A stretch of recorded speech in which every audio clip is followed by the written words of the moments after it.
Nous saluons tous les saints des églises des saints et des assemblées des saints à travers le monde et plus particulièrement les saints qui nous écoutent de près, c'est-à-dire de l'assemblée des saints de Paris, Pierrefitte, à Paris, en France, à Paris, dans la ville de Pierrefitte.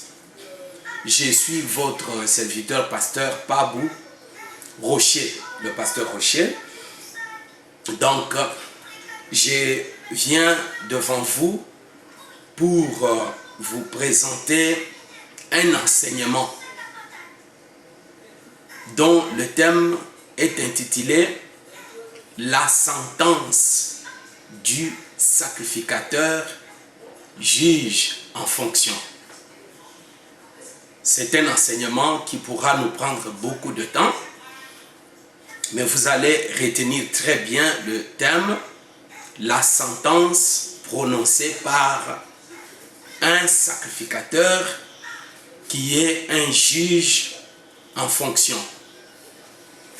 Donc, dans notre enseignement, parce que je vais commencer avec une exhortation, mais dans notre enseignement, nous allons démontrer d'abord c'est quoi une sentence et quand est-ce qu'une sentence doit être prononcée et comment même la sentence devra être prononcée.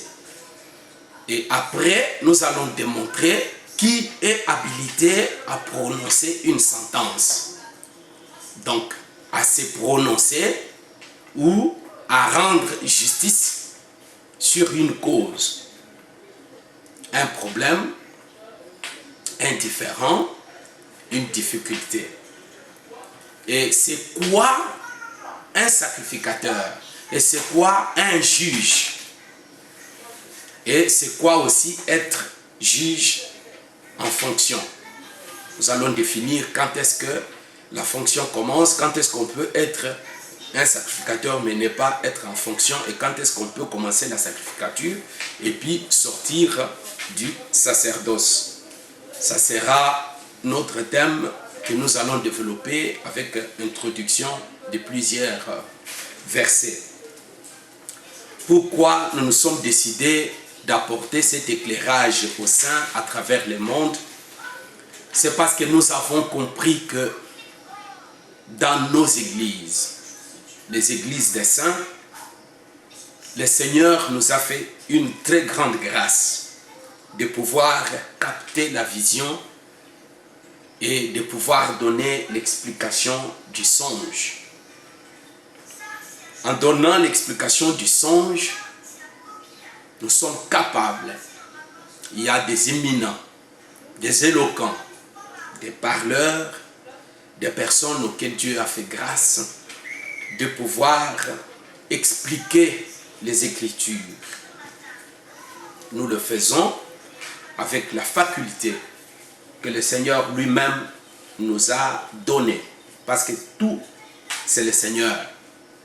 Nous ne pouvons rien si ce n'est que le Seigneur. C'est pourquoi il ne faut jamais s'approprier cette dignité. Il ne faut jamais s'approprier cette faculté. Il ne faut jamais s'approprier ces choses. Si nous sentons qu'il y a un esprit d'appropriation, c'est-à-dire tu vas vers essayer de t'approprier la chose, nous allons simplement la récupérer pour te montrer que c'est une chose qui appartient au Seigneur Dieu, le Créateur des cieux et de la terre. Parce que la Bible déclare que nul ne peut s'attribuer cette dignité. Je ne peux pas trop faire de commentaires sans pouvoir vous donner au moins une écriture, mais qui n'est pas notre écriture du début de la chose, mais c'est une écriture qui est un étonnement de l'apôtre Paul aux Corinthiens, chapitre 6, à partir du verset 5. Il dit ceci, 1 Corinthiens, chapitre 6, verset 5. L'apôtre Paul dit ceci, « Je l'ai dit à votre honte, ainsi il n'y en a parmi vous pas un seul homme sage qui puisse prononcer entre ses frères. Ça, c'est un étonnement. Donc, nous avons compris que nous sommes capables d'expliquer les Écritures. Nous sommes capables de parler de Jésus sous toutes ses formes. Nous sommes capables de trouver Jésus dans chaque portion des Écritures. Mais nous sommes incapables pour les uns. Pas moi, bien sûr, mais pour les uns, ils sont incapables de prononcer une sentence. Ils sont incapables de prononcer un jugement. Ils sont incapables de résoudre un problème difficile qui puisse se poser au milieu d'une église locale. Parce que j'évite l'idée de montrer au sein que l'église est le corps du Seigneur Jésus-Christ. Étant le corps du Seigneur Jésus-Christ, nous sommes déjà sauvés. Et prophétiquement, nous sommes déjà sauvés. Et le Seigneur nous a déjà donné la vie éternelle. Et même selon les Écritures, nos vies sont cachées en Jésus-Christ, dans Dieu, dans le lieu céleste. Ça veut dire que déjà, lorsque nous sommes sauvés, nous sommes déjà dans Jésus-Christ et nous sommes déjà dans le lieu céleste. Mais ce n'est pas pour autant que nous puissions échapper à l'idée, à ce que l'Église composée des hommes que nous sommes, bien que nos âmes, nos esprits, nos âmes sont déjà rachetés et sauvés par le Seigneur Jésus-Christ, mais nous sommes dans le corps et que nous sommes en train de vivre sur la terre des hommes où il y a des problèmes qui peuvent arriver parmi les saints même qui sont sauvés. Et c'est de ces problèmes-là que le Seigneur veut que, étant les ministres, les sacrificateurs, parce que l'homme sage que Paul recherche ici à l'église parmi vous, n'y a-t-il pas un seul homme sage ici? C'est Jésus-Christ, l'homme sage. Et Jésus-Christ qui est l'homme sage, c'est la parole. Et cette parole a été déversée dans les 5 grâce d'un seul ministère, qui est le ministère de la parole pour l'édification des saints. Donc les ministres, les Éphésiens 4:11, sont capables, doivent être capables d'arriver à prononcer un jugement pour un différend et d'arriver à résoudre un problème qui puisse se poser dans l'église, au sein d'un couple, au sein d'une famille, dans une entreprise, deux frères qui travaillent ensemble. Tout ça, ce sont des problèmes qui peuvent arriver et aussi, surtout, les problèmes qui sont fréquents aujourd'hui, qui sont les problèmes des péchés qui peuvent se commettre parmi les saints. J'évoque par ailleurs l'écriture de l'apôtre Paul aux Éphésiens, chapitre 4e, à partir du verset 17, Éphésiens 4, à partir du verset 17. Voici donc ce que j'ai dit et ce que je déclare dans le Seigneur. C'est que vous ne devez plus marcher comme les païens qui marchent selon la vanité de leurs pensées. Ils ont l'intelligence obscurcie, ils sont étrangers à la vie de Dieu à cause de l'ignorance qui est en eux, à cause de l'endurcissement de leur cœur.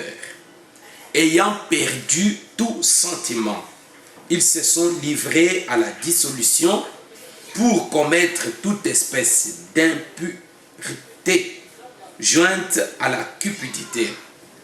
Mais vous, ce n'est pas ainsi que vous avez appris Christ. Si du moins vous l'avez entendu, et si conformément à la vérité qui est en Jésus, c'est en lui que vous avez été instruits à vous dépouiller eu égard à votre vie passée, du vieil homme qui se corrompt par les convoitises trompeuses, à être renouvelé dans l'esprit de votre intelligence et à revêtir l'homme nouveau créé selon Dieu dans une justice et une sainteté qui produit la vérité. Ça, c'est l'apôtre Paul qui déclare ces choses et il parle au sein de l'église d'Éphèse. Il continue. L'apôtre Paul dit: c'est pourquoi renoncez au mensonge et que chacun de vous parle selon la vérité à son prochain. Je vais évoquer ici l'idée de que tout ce que nous allons dire, nous allons le dire selon la vérité. Nous allons parler selon la vérité parce que la Bible nous dit de parler selon la vérité à notre prochain. Nous serons capables d'éprouver parce que nous savons qu'il y a des personnes qui parlent des choses qu'ils ne peuvent pas prouver. Nous serons capables, nous l'avons été et nous allons toujours être capables et être disposés à prouver mot à mot, phrase par phrase, toutes les déclarations que nous faisons dans le Seigneur. Et nous assumons tous les actes que nous sommes en train de poser. Parce que l'Écriture nous demande ici que chacun parle à son prochain selon la vérité. Car nous sommes membres les uns des autres.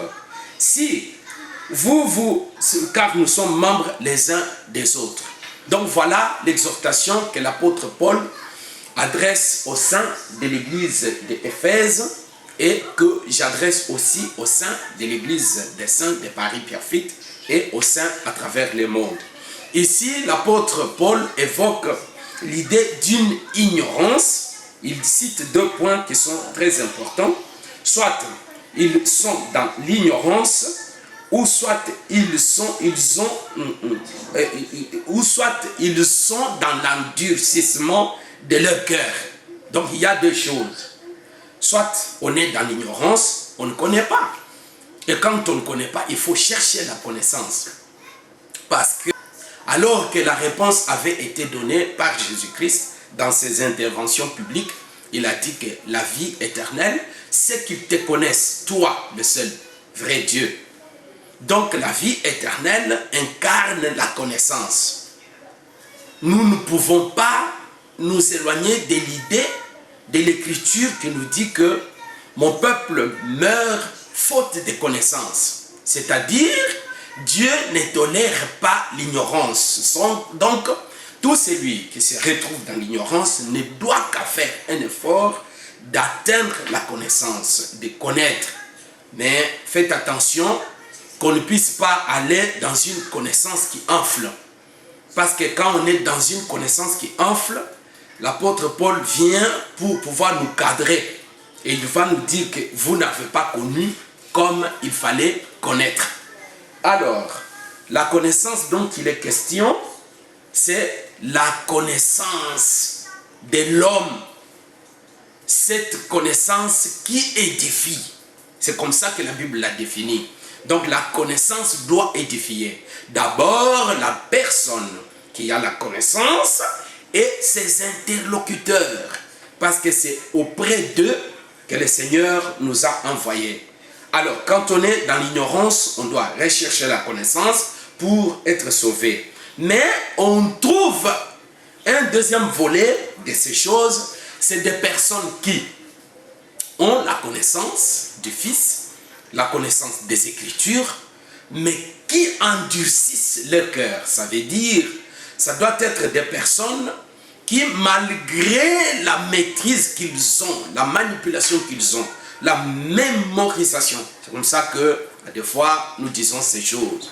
Malgré la mémorisation, ils refusent eux-mêmes. C'est ça ce qu'on appelle l'endurcissement du cœur. Refuser volontairement de vivre la vie de la parole comme le Seigneur nous le demande. Et ça, c'est l'endurcissement du cœur. Et ceux qui ont le cœur endurci n'entreront pas dans le royaume et la justice du Seigneur. Que la paix soit avec vous. Voilà pourquoi nous avons voulu faire cette petite exhortation d'introduction qui va nous permettre de comprendre que nous avons été appelés. Vous donc, j'ai dit à ce que je déclare dans le Seigneur. Voici donc ce que j'ai dit et ce que je déclare dans le Seigneur. C'est que vous ne devez, ça, vous, c'est-à-dire moi et tous les saints à travers du monde. Parce que, pourquoi nous faisons une telle exhortation? Parce que nous comprenons que maintenant, à travers le monde, il y a des saints, soi-disant, entre parenthèses, qui peuvent continuer à s'appeler saints, mais qui trouvent qu'ils peuvent continuer à vivre comme tout le monde. J'ai parlé avec une personne qui me disait que nous sommes tous pécheurs. Et je lui ai dit, mais l'écriture, alors qu'il me donne l'écriture en disant que tous ont péché. Alors je lui ai dit, mais clairement, bien-aimé, c'est ça le problème d'avoir les Écritures et de ne pas avoir l'explication des Écritures. Parce que quand Satan est venu auprès de Jésus-Christ, il est venu avec une Écriture. C'était vraiment l'Écriture. Alors pour que Satan quitte Jésus-Christ, Jésus-Christ devait aussi lui présenter l'explication de l'écriture. L'écriture, c'est ça, il est aussi écrit. Il est écrit et il est aussi écrit. Parce que souvent quand nous disons il est écrit et il est aussi écrit, c'est comme si les versets bibliques peuvent se contredire, peuvent se combattre. Donc il y a un tel verset qui dit, un autre qui vient contredire ce que l'autre a dit. Or, ce n'est pas question de comme ça, parce que les versets bibliques sont des écailles de crocodile qui doivent s'embrasser pour former un tout et présenter une seule personne qui est la personne du Seigneur Jésus-Christ, le seul sauveur, c'est lui dont il est question. La Bible déclare que dans les Écritures, il est question de moi. Donc, ici, nous sommes un peuple appelé à vivre différemment, appelé à vivre conformément à la parole, conformément à la parole, quelle que soit ta position dans l'église, homme du peuple ou chef du peuple, tu es appelé à vivre conformément à l'écriture. C'est ça, l'écriture au-dessus. Parce que j'ai croisé des personnes capables de dire que moi, ma force, c'est les Écritures. Et j'étais très content d'entendre cela. Mais quand j'ai examiné calmement, minutieusement, la même personne, j'avais trouvé que ce n'était qu'une phrase sans vie. Et peut-être même une phrase qu'il n'a pas compris. Parce que dire que ce qui fait ma force, c'est les Écritures, ce n'est pas avoir les Écritures comme des munitions qu'on va tirer sur d'autres personnes et soi-même être habillé d'un gilet pare-balles qui empêche toutes les balles d'entrer. Les Écritures, ce n'est pas comme ça. Or, quand tu peux dire que ce qui fait ma force, c'est les Écritures, je devais voir la vie de ces Écritures-là dans ta propre vie, dans ton propre comportement. Mais tu as les Écritures avec toi pour les autres, pour les explications, pour voler ou pour faire la démonstration de la mémorisation. Mais en toi, il n'y a pas eu la vie de cette écriture-là. Or, quand on présente un animal en tant que vivant, la première chose, c'est de vérifier si l'animal répondait à toutes les normes prévues dans la loi sacerdotale. Et dès que l'animal répond aux normes, cela ne suffisait pas pour que le péché du coupable soit pardonné. Il a fallu que le sang de l'animal coule et c'est là que c'est ce sang-là que le sacrificateur va manipuler conformément aux règles prévues par la loi sacerdotale afin de procurer le pardon au coupable. Donc, il ne suffit pas simplement répéter l'écriture qu'on a mémorisée pour avoir une très longue expérience ou pour avoir un courage naturel de se mettre debout et d'essayer de bouleverser les choses, mais il va falloir faire en sorte que les écritures qui sont écrites dans ces feuilles puissent quitter les feuilles et devenir la vie d'abord du prédicateur, de la personne qui se tient, qui se lève pour parler aux autres. Parce qu'un prisonnier ne peut jamais promettre à un autre prisonnier, même si c'est son fils biologique ou son frère du sang, lui dire que je vais faire les démarches pour te faire sortir de la prison. C'est impossible, ça ne peut pas se faire parce que toi-même tu es d'abord dans la prison et tu ne peux même pas faire les démarches pour toi-même et c'est vraiment impossible que tu puisses être capable de faire les démarches pour ton prochain, même si tu l'aimais beaucoup plus. Et c'est ça. Voilà pourquoi l'exhortation de notre bien-aimé apôtre Paul nous met dans une ambiance de comprendre que nous sommes un peuple appelé par Dieu pour vivre selon la loi de Dieu. Parce que quand Dieu regardait en Égypte, il voyait les Égyptiens. Mais au milieu des Égyptiens, il y avait un peuple invisible aux yeux des hommes, mais qui était visible aux yeux de Dieu. C'était un peuple d'Israël, les fils de Jacob. La différence s'est manifestée le jour où Dieu a parlé au travers de Moïse pour dire à son peuple que chacun de vous prenne un agneau d'un an sans défaut et qu'il le garde 4 jours pour l'immoler au 14e jour. Et en ce moment-là, on a vu la différence entre ceux qui sont égyptiens et ceux qui ne sont pas égyptiens. Parce que ceux qui n'étaient pas égyptiens, c'était obligé de pouvoir obéir d'abord à l'ordre de Moïse. Et dès qu'ils l'ont fait, c'était le départ. Ils sont sortis de l'esclavage dans lequel ils étaient plus de 4 générations. Que le Seigneur vous soit favorable et que la paix soit avec vous. Donc, maintenant, nous allons revenir à notre sujet du jour. Parce que là, c'était une exhortation. Nous allons revenir à notre sujet du jour. Notre sujet du jour se trouve dans le livre de Deutéronome. Nous sommes dans le livre de Deutéronome, chapitre 17, à partir du verset 8. C'est là que nous allons tirer la matière de notre thème que nous avons intitulé « La sentence du sacrificateur juge en fonction ». Ça fait très mal et ça peut aussi bouger le cœur de beaucoup. Je suis dans Deutéronome chapitre 17 à partir du verset 8e.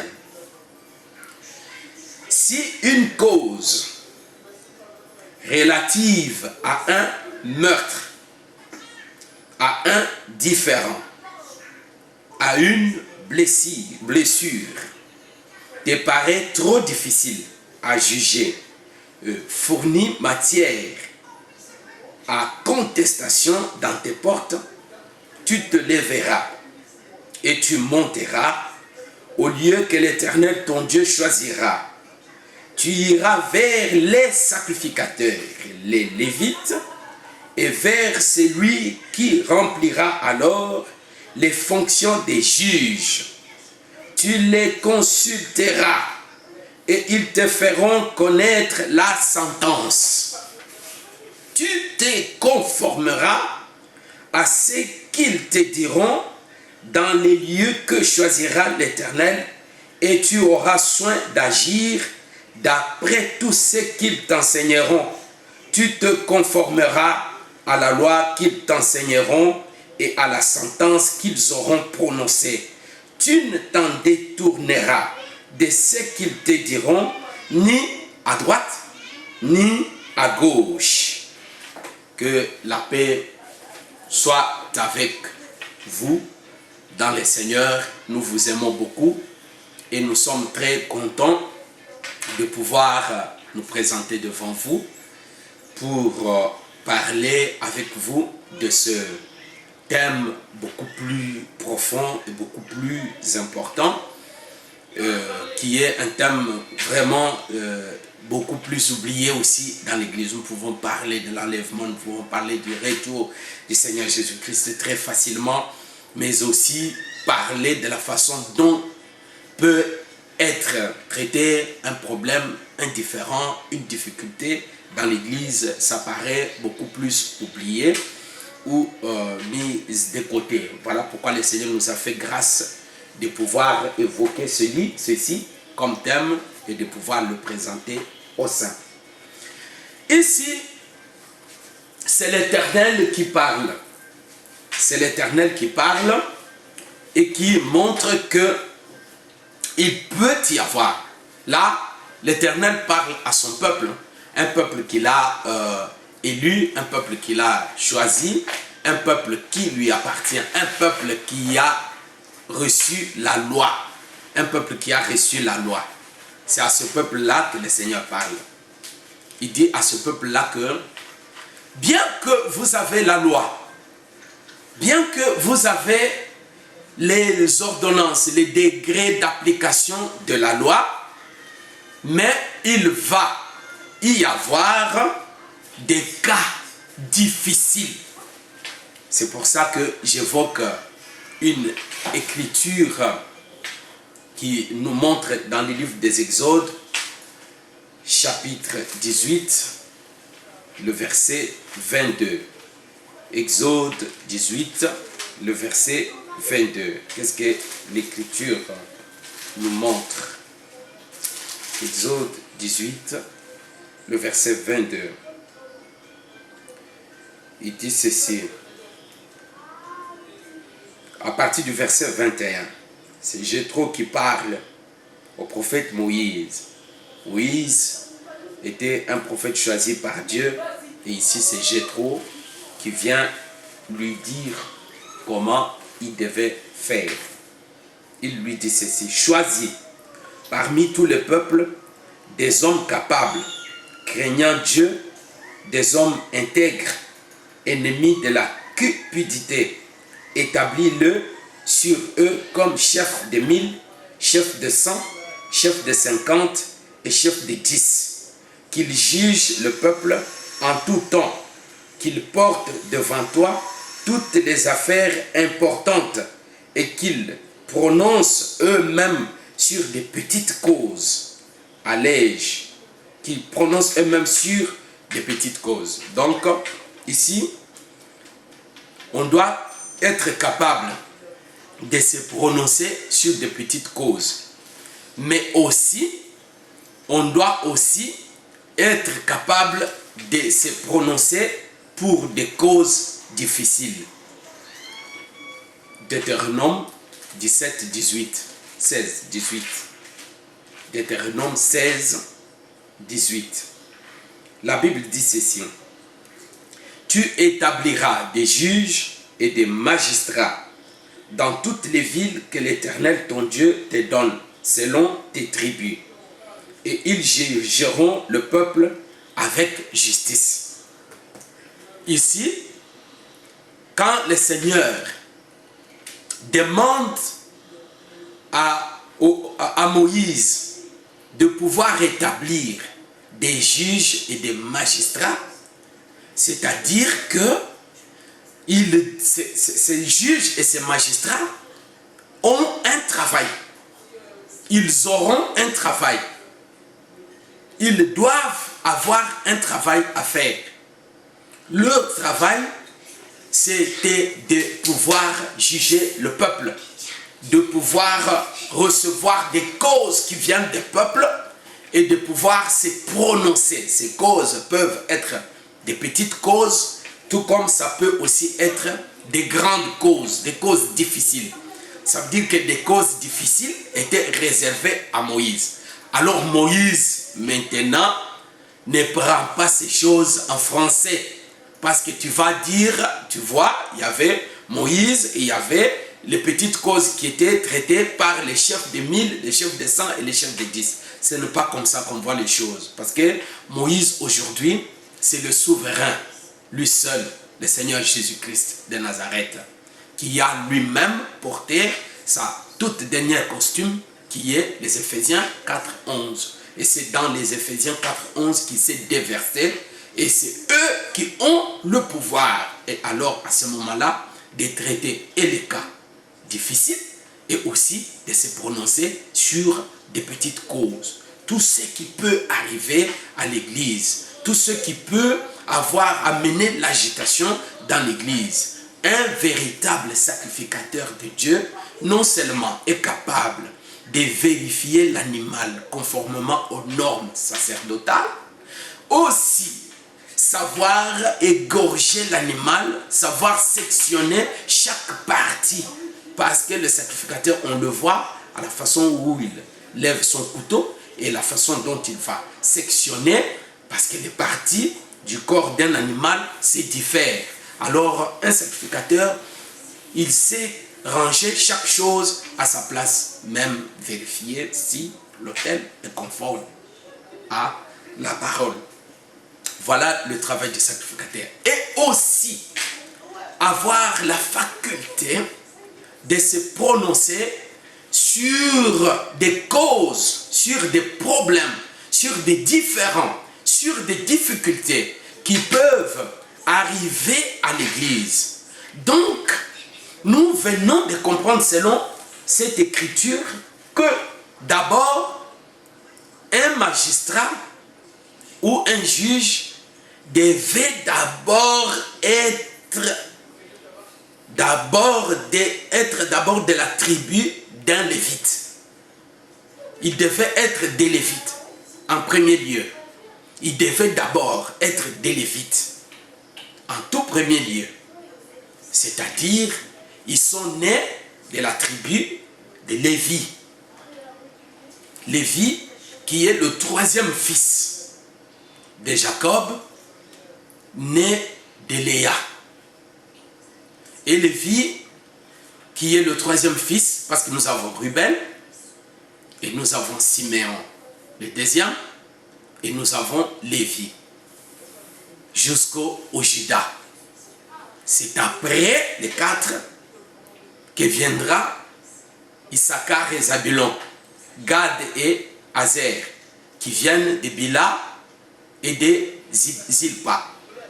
Après eux, viendront maintenant intervenir les deux autres que Léa va donner. Et enfin, nous allons avoir Joseph et son frère Benjamin.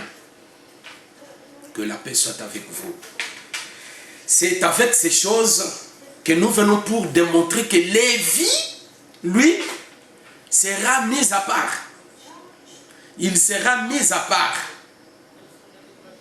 Le troisième fils de Jacob appartiendra à l'Éternel. Nous pouvons vérifier l'écriture dans Nombre pour que nous ne puissions pas dire les choses qui nous font bien dans notre bouche, mais que nous disions les choses qui viennent de la part de l'Éternel.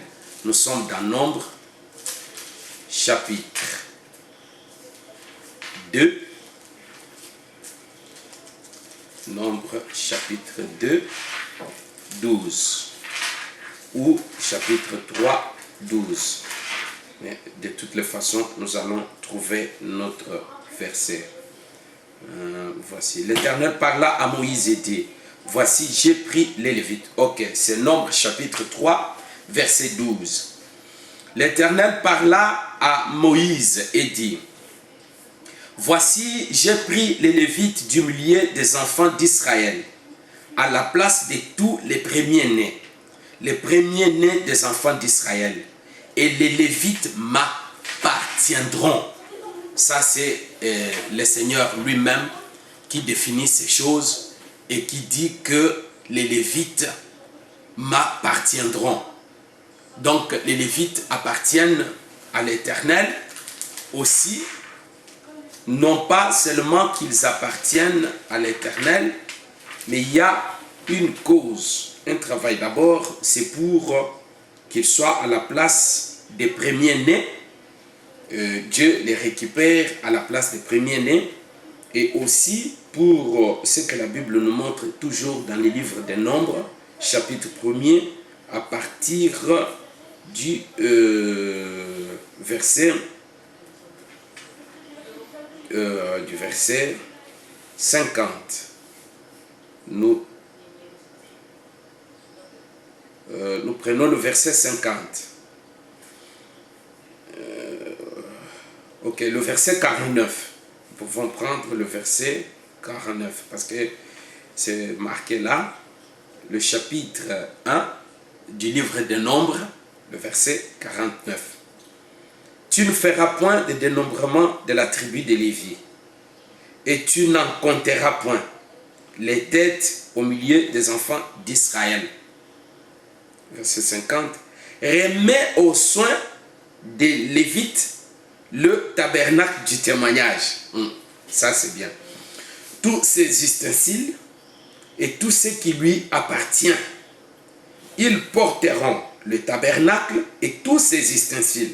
Ils en feront le service et ils camperont autour du tabernacle. Ah, ça, c'est les Lévites. Les mis à part pour un travail. Dieu les a mis à part pour un travail de s'occuper du tabernacle, de s'occuper des ustensiles du tabernacle, de s'occuper du service sacerdotal. Et toujours l'Éternel continue, il dit, et il dit comme ça, quand le tabernacle partira, les Lévites le démonteront. C'était les Lévites qui étaient capables de démonter, parce que le tabernacle, c'est une maison mobile, démontable, qu'on pouvait démonter et remonter. Donc chaque élément devait être démonté selon l'ordre et classé selon l'ordre. Ceux qui font de l'échafaudage, ils savent beaucoup ces choses, à peu près. Mais ce n'est pas pareil ici. C'est vraiment loin d'être là. Alors, quand le tabernacle campera, les Lévites les dresseront et l'étranger qui en approchera sera puni de mort. Ça, c'est très bien, parce que nous voyons actuellement beaucoup des étrangers qui, par curiosité, ont vu comment on démonte l'arche, le tabernacle, et comment on le dresse par curiosité, et qui sont très rusés, ont tout retenu, et ils peuvent tout reproduire, mais ils sont étrangers. À la fin de compte, qu'est-ce que nous constatons? Nous constatons leur mort. Ils sont morts et ils mourront encore beaucoup plus. Parce que ici, c'est l'Éternel qui les dit. Donc, les Lévites étaient appelés à s'occuper du tabernacle. Je vais ici évoquer l'idée selon laquelle tout enfant de Jacob, tout Israélite n'a vu le tabernacle que de loin. Les autres ne l'ont vu qu'au travers les toiles qui étaient faites en fin lin, retors qui étaient transparents. Et beaucoup des enfants de Dieu n'ont vu le tabernacle que à travers les toiles. Ça aussi, c'est une explication que nous donnerons. Donc ils l'ont salué de loin, ils l'ont vu de loin à travers les toiles. Ils ne l'ont pas vu tel qu'il devait être vu. Mais les Lévites, eux, ils avaient l'autorisation, le droit de camper d'abord autour du tabernacle. Eux, ils étaient là, autour du tabernacle, de s'occuper. Maintenant, à l'intérieur de la tribu de Lévi, il y a maintenant famille par famille.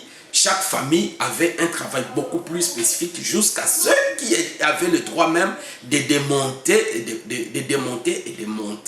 de dresser le tabernacle.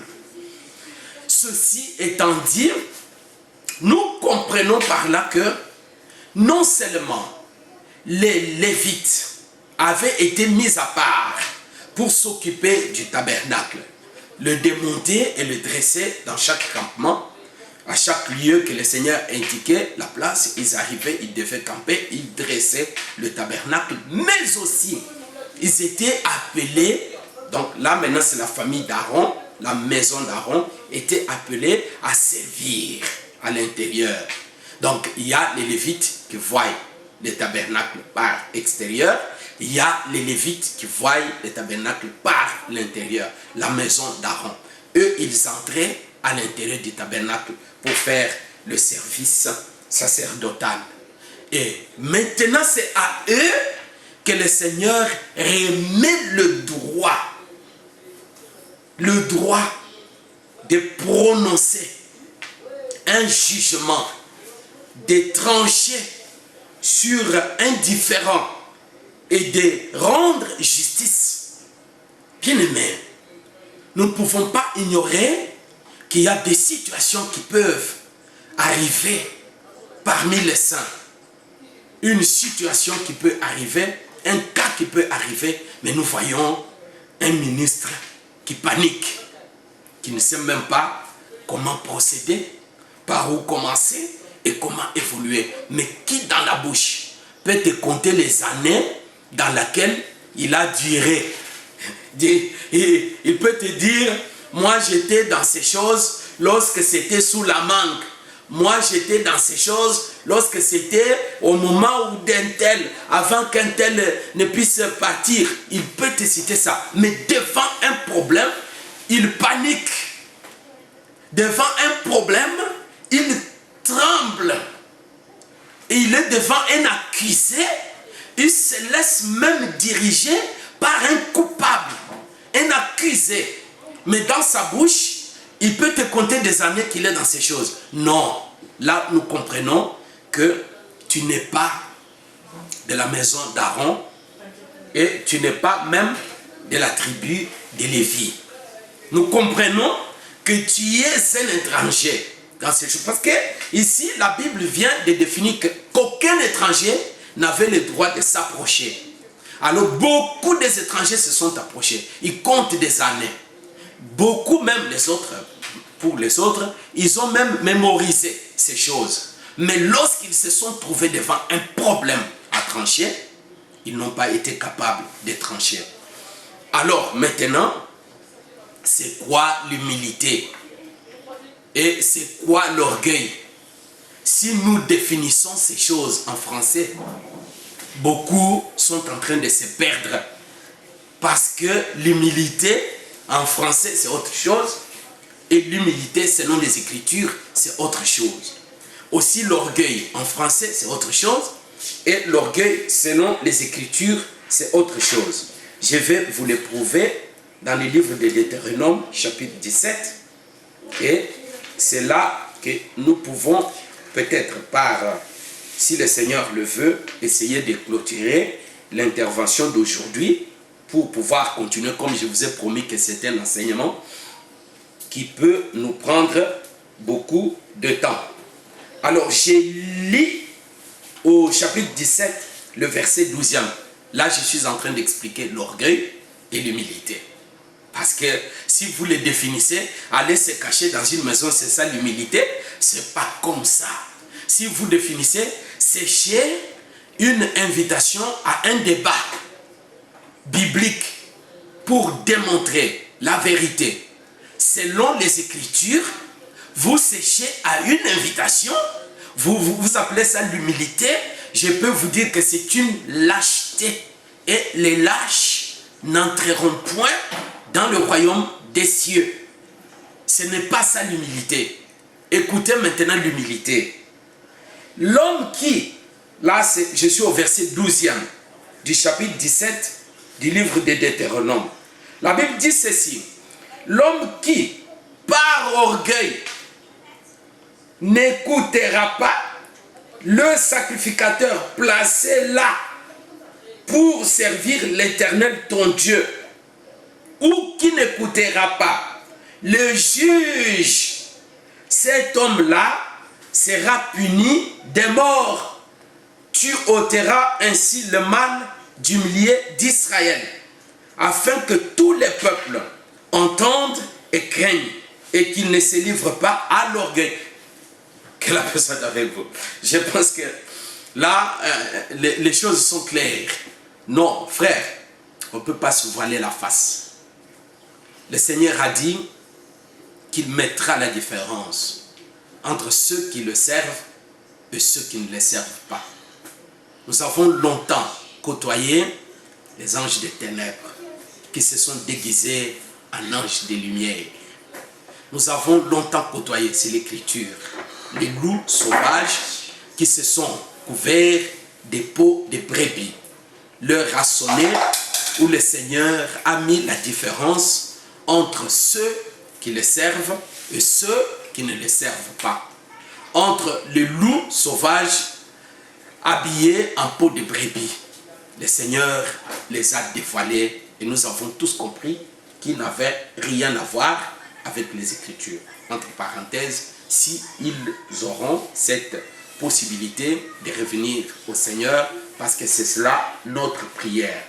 L'orgueil, selon les Écritures, c'est s'opposer à la sentence du sacrificateur juge en fonction.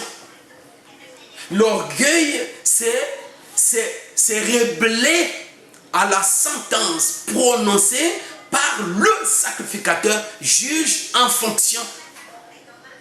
L'orgueil, c'est aller à l'encontre de la sentence produite d'un jugement dont la justice a été rendue. C'est ça l'orgueil. Et la Bible déclare que l'homme qui par orgueil n'écoutera pas la sentence, ne se soumettra pas à la sentence, qu'il soit puni de mort pour ôter du milieu de vous l'orgueil, afin que le peuple ne puisse pas se livrer à l'orgueil. C'est ça l'orgueil.